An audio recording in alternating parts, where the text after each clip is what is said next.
What time it is? Gotcha! You thought it slipped out of my head, but it didn't. I'll try that one more time. Boom! You know what time it is. Get into it. Get into it. Yes! We're back. Hi. We're back with another installment of Storytime with Chris. As I always say, you don't have to watch these videos when they go live. You're more than welcome to watch them in your downtime, nap time, max relax and chillaxing time, in between time, mean time, scheme time, study time, break time, CP time, any time that you want to hear a highly animated voice bring you wonderful stories of magic, fantasy, science fiction, adventure, and many, many more in between, and music too. And as I say, I don't own the music that you're listening to in the background, which is brought to you yet again by my wonderful friend on YouTube, who constantly puts up amazing ambient music for movies, TV shows, anime, animated films, Mr. Ambiance. Go check them out on YouTube. Mr. Ambiance, Ambience. Okay, Ambiance, okay, Mister, Mr. Ambiance, okay, go check them out, like, share, and subscribe, show them some love, please. Now, I just got done from a run from earlier, but I really wanted to go ahead, do our reading. We are back, and Kara has finally met a unicorn. She has been cared for because there was this goblin-like creature that attacked her the first person she meets in Luster in this magical world.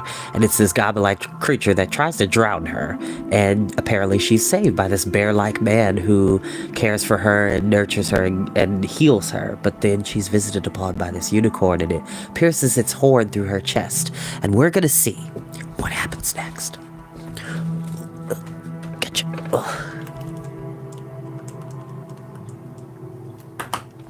Chapter 5, Lightfoot. The moment of pain was brief but intense. When it faded, a tingling spread over Kara's skin as if she were being shocked by 1,000 tiny batteries. The unicorn stepped back in surprise. Kara looked down at her chest. The fabric of her shirt was torn where the horn had pierced it, yet the flesh beneath was unbroken, bloodless. The only sign of what had just happened, a tiny, star-shaped scar. The unicorn laid its horn gently upon her shoulder. Then, to her astonishment, he spoke to her. I see I am not the first of my kind that you have met. Alas, you have a wound that not even I can heal. The puzzling message came not in words as Kara knew them, sounds made in the throat and carried on the air. Instead, the silvery creature spoke inside her head. His meaning carried to her in a strange internal combination of images, sounds, feelings, even smells, though she could not have explained. Yet, that was so perfectly clear she understood even the note of surprise that underlay his thought. I'm not going to hurt you, he added. I just wanted to make it possible to communicate with you. It'll be easier for me to heal you if we can speak. What do you mean? She asked, trying to keep her voice from quavering. Don't speak out loud. I can't understand you that way. Just form the thought and send it to me. That's easier said than done when somebody's not used to telepathy, but hey, it is what it is. You'll need to stay in contact with me, and at least for now. Though the horn was already resting on her shoulder, she gingerly set her hand on it for good measure. It was as smooth as the inside of an oyster shell and pleasantly warm. Where am I? She asked. She sensed her receiving the message. I'm talking to a unicorn, she thought, so excited she almost missed his answer. You are in the cave of the Dimblethumb, he told her, in the forest of the Queen, on the edge of the wild in the world of Luster. Luster? The home of the unicorns. For a moment, Kara felt as if she could not think at all. Then the questions came in a flood. What has happened to me? Who are you? Who is the creature that lives in this cave? How can I get home?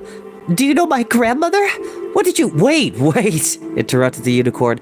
I can't possibly answer all those at once. Let's start with some of the easier ones.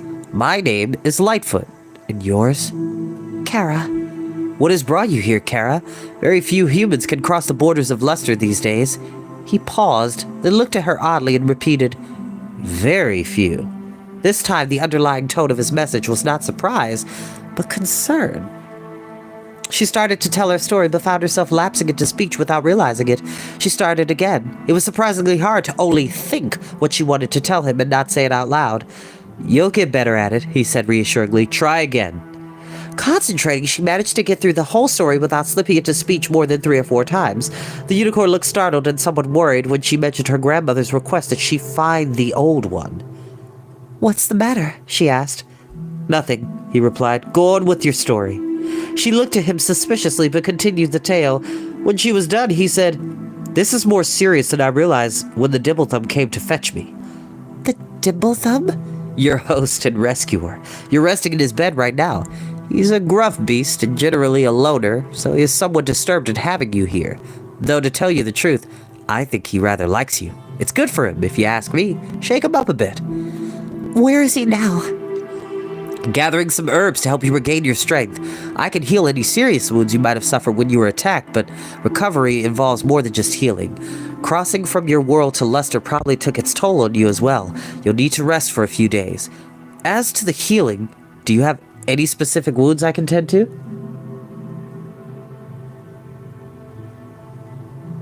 In the excitement of meeting the unicorn, she had nearly forgotten the pain in her side, but his question reminded her of the wound, and at once she felt it stab through her. "Here," she said. Okay, that was odd. For some reason it disconnected. I'm not sure as to why. Huh. Weird. But what I was saying was, when Kara shows her wound and she sees it and starts feeling more pain, that's happened to me before, where I've accidentally nicked my knee or my leg on something, and then all of a sudden I look down and there's a little bit of blood on my leg, and then it starts to intensify because my body wasn't registering that it had happened. Or I've bruised myself or hit myself on something without noticing, and I'm like, oh, where did that come from? And then once I notice it, then I start to experience the pain. It's just the body doing what it naturally does, which is to activate the pain responders to, illustrate pain to the mind and body. So if the mind is not registering it, the body is just it's going to feel it, but you yourself are not registering it if you don't notice it. So it just happens. Lightfoot turned his head to get a better look at the problem. Whatever he thought of it, the information did not reach Kara, because she was no longer in contact with him. After a moment, he turned his head back and placed his horn on the wound. She cried out at the flash of pain that accompanied the healing. Then the flesh drew together and all pain vanished. "You fixed it!" she cried in delight. He nodded, but turned away from her. He took 3 steps. Then to her horror, his legs buckled and he crumbled to the floor of the cave. "Are you all right?" she cried, realizing he could neither understand nor answer her. She threw aside the covers and stood. Instantly, she fell back to the bed. Closing her eyes, she took a deep breath and slid to the floor. She made her way to the unicorn on her hands and knees. Placing one on his silky flank, she repeated desperately, "Are you all right?" She had barely formed the question before he was reassuring her. "Sorry, I should have warned you. Healing takes a great deal out of me, and this healing was more complicated than I expected." "Why is that?" she asked, feeling worried. He hesitated, then said, "You have an old wound, very deep. It is a wound of the spirit, not the flesh, and not something that can be quickly cured, even by the power of my horn." She flinched and drew her hand back from him. A lump of unexpected pain lodged itself in her throat. The unicorn waited a moment, then leaned against her. "I do not know the source of the wound," he said gently. "I cannot reach your mind. I can only understand what you send me." "I want to rest now," she responded, her voice sharper than she intended. She started to crawl back toward the bed, then thought better of it. Moving closer to Lightfoot, she lay her head on his side and sighed. The loss of her parents was something she did not talk about. Never. Not with anyone. With a skill born of long practice, she pushed her secret sorrows to the back of her mind and slept. She was awoken by something pulling her hair. Before she could force her eyes open, she heard Lightfoot whicker. A small voice chattered an indignant reply. Now she did manage to open her eyes. Crouching near her was a creature just over a foot high. It looked like a cross between a monkey and a squirrel. It had thick fur that grew in 2 shades of gray, dark on its head and back, lighter on its face, limbs, and stomach. Its bushy tail flicked back and forth as it stared at her from enormous eyes that seemed much too large for its face. Those eyes, dark with bright blue pupils, were lively and intelligent. Kara was accustomed to small animals being timid around humans, so she was startled when the gray creature skittered up to her face. Extending a 3-fingered hand, it touched her cheek, then rubbed it with its thumb. "Don't be frightened," Lightfoot told her. "He's harmless. Annoying, but harmless. Who is he? She thought. The squidgem. Kara reached toward the little creature when her hand made contact with him. He blinked but did not run. His fur was soft and warm. The squidgem? She thought to Lightfoot. Does that mean he's the only one? As far as I know. If he's the only one, where did he come from? I don't have the slightest idea, replied the unicorn, and I'm sure I don't care, he added pointedly. Excuse me, actually. Oh, there he is! Yeah, he's on the cover. Okay, so right here, that's the squidgem. Right here.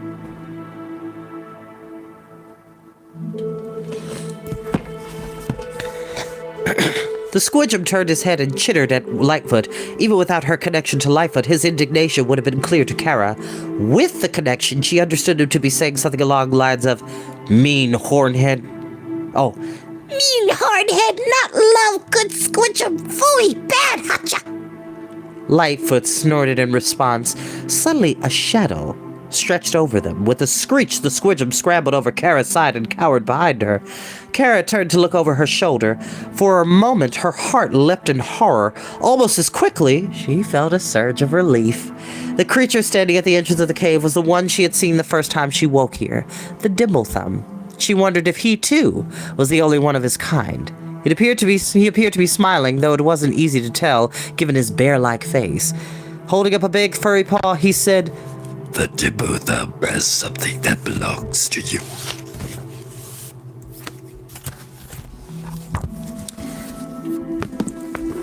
And that is where we will end for today. So now we got some of our main characters introduced. We got Kara, we've got Lightfoot the Unicorn, we've got the Dimblethumb, and we've got the Squidgem. So, this world is expanding. The magic of the unicorns is powerful, but they are not omnipotent within their power. So he can heal her, but it does take a strain on him because he is taking in the pain of her injury and her emotional pain, which is causing him a lot of strain.